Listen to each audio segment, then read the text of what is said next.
चक्रव्यूह क्या होता है? युद्ध को लड़ने के लिए पक्ष या विपक्ष अपने हिसाब से व्यूह रचना करते हैं। व्यूह रचना का अर्थ है कि किस तरह सैनिकों को सामने खड़ा किया जाए। आसमान से देखने पर यह व्यूह रचना दिखाई देती है, जैसे क्रॉन्च व्यूह हो। अगर क्रॉन्च पक्षी की तरह आसमान से खड़े होकर देखा जाए तो सैनिक खड़े हुए दिखाई देंगे। इस चक्रव्यूह को देखने पर इसमें अंदर जाने का रास्ता तो नजर आता है, लेकिन बाहर निकलने का रास्ता नजर नहीं आता। ऐसा माना जाता है कि चक्रव्यूह की रचना द्रोण ने की थी। इस व्यूह को घूमते हुए चक्के की शक्ल में बनाया जाता था, जैसे आपने स्पाइरल को घूमते हुए देखा होगा। कोई भी नया योद्धा इस व्यूह के खुले हुए हिस्से में घुसकर वार करता है या किसी एक सैनिक को मारकर अंदर घुस जाता है। ये समय क्षण भर का होता है, क्योंकि मारे गए सैनिक की जगह तुरंत ही दूसरा सैनिक ले लेता है। योद्धा में मरने पर चक्रव्यूह में उसके बगल वाला योद्धा उसका स्थान ले लेगा। वो इसलिए क्योंकि सैनिकों की पहली कतार घूमती रहती है। जब कोई अभिमन्यु जैसा योद्धा व्यूह की तीसरी कतार में पहुंच जाता है तो उसके बाहर निकलने के रास्ते बंद हो जाते हैं। यदि वह पीछे मुड़कर देखेगा तो सैनिकों की कतारबद्ध फौज खड़ी होगी। व्यूह के घुस जाने के बाद अब योद्धा चौथे स्तर के बलिष्ठ योद्धाओं के सामने खुद को खड़ा पाता है। इस चक्रव्यूह में योद्धा लगातार लड़ते हुए अंदर की ओर बढ़ता जाएगा और थकता भी जाएगा। लेकिन जैसे जैसे वो अंदर तक पहुंचेगा, अंदर के जिन योद्धाओं से उसका सामना होगा वो थके हुए नहीं होंगे। ऊपर से वे पहले वाले योद्धाओं से ज्यादा शक्तिशाली व ज्यादा अभ्यस्त भी होते हैं।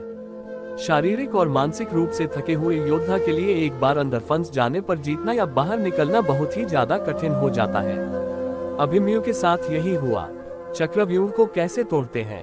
कुशल योद्धा देखता है कि बाहर की ओर योद्धाओं का घनत्व कम कितना है और अंदर के योद्धाओं का घनत्व कितना है। इस घनत्व को बराबर या कम करने के लिए ये जरूरी होता है कि बाहर की ओर खड़े अधिक से अधिक योद्धाओं को मारा जाए। इससे व्यूह को घुमाते चलाते रखने के लिए अधिक से अधिक योद्धाओं को अंदर से बाहर धकेलना होता है, जिससे अंदर की तरफ योद्धाओं कम हो जाते हैं। इस व्यूह रचना में योद्धाओं के स्थान परिवर्तन से ये पूरा घूम जाता है। निश्चित ही एक कुशल योद्धा को ये भी मालूम होता है कि घूमते हुए चक्रव्यूह में एक खाली स्थान भी आता है, जहां से निकला भी जा सकता है। वह अपने बल से हर कतार के एक एक योद्धाओं को मारते हुए बाहर निकल सकता है। जैसे जैसे अभिमन्यु बीच की तरफ पहुंचते गए, वैसे वैसे योद्धाओं का घनत्व और योद्धाओं का कौशल भी बढ़ता गया। वो जहां युद्ध और व्यूहरचना तोड़ने के कारण मानसिक शारीरिक रूप से थके हुए थे, कौरव पक्ष के योद्धा तरोताजा रहे होंगे। शायद जिस तरकीब का इस्तेमाल करके अभिमन्यु अंदर घुसे थे, शायद उसी तरीके से वो बाहर निकलकर अपने पक्ष के और योद्धाओं को लेकर अंदर आने का दोबारा प्रयास कर सकते थे। लेकिन शायद किंतु परंतु वाला हेतु मत भूत का ऐसा होता तो कैसा होता वाला ये मामला है। लेकिन ऐसा कुछ भी हुआ नहीं था। अभिमन्यु ने तोड़ने का प्रयास अकेले ही जारी रखा। वो और ज्यादा योद्धाओं का सामना करते रहे। कितनी देर तक वो ऐसा कर पाए होंगे, कितनी देर में थक गए होंगे, ये सोचना मुश्किल है। और चक्रव्यूह का अंत इसी तरह हुआ था। अंदर युद्ध करते हुए अभिमन्यु 7 योद्धाओं से लड़ते हुए वीरगति को प्राप्त हुए। चक्रव्यूह का घूमना। जिन्होंने सेना जैसे परेड की कभी प्रैक्टिस नहीं की हो, उन्हें चक्रव्यूह का घूमना थोड़ा कम विश्वसनीय लगेगा। इसके लिए शतरंज के घोड़े की चाल याद कीजिए। ढाई घर, यानी एक कदम आगे और एक कदम दाहिने या बाईं तरफ। और अब चक्रव्यूह की संरचना को दोबारा देखिए। ये सिर्फ एक गोला नहीं है, ये एक कतार में खड़े योद्धाओं को कतार को गोल सजाने की वजह से बना हुआ चक्र है। इसे घुमाना आसान है।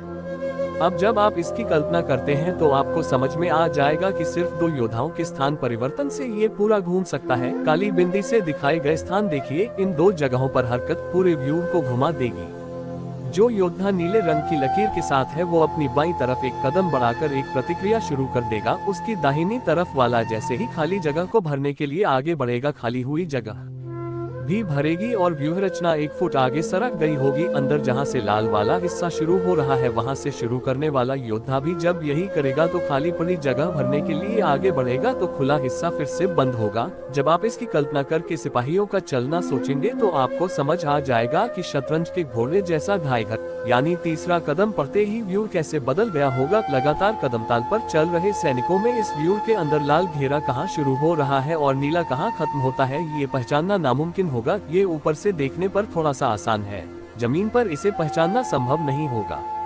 अब ध्यान रखिए कि इसे लिखने वाला कोई युद्ध विशारद नहीं है। द्रोण और अर्जुन जैसों के स्तर का तो कहीं से भी नहीं है।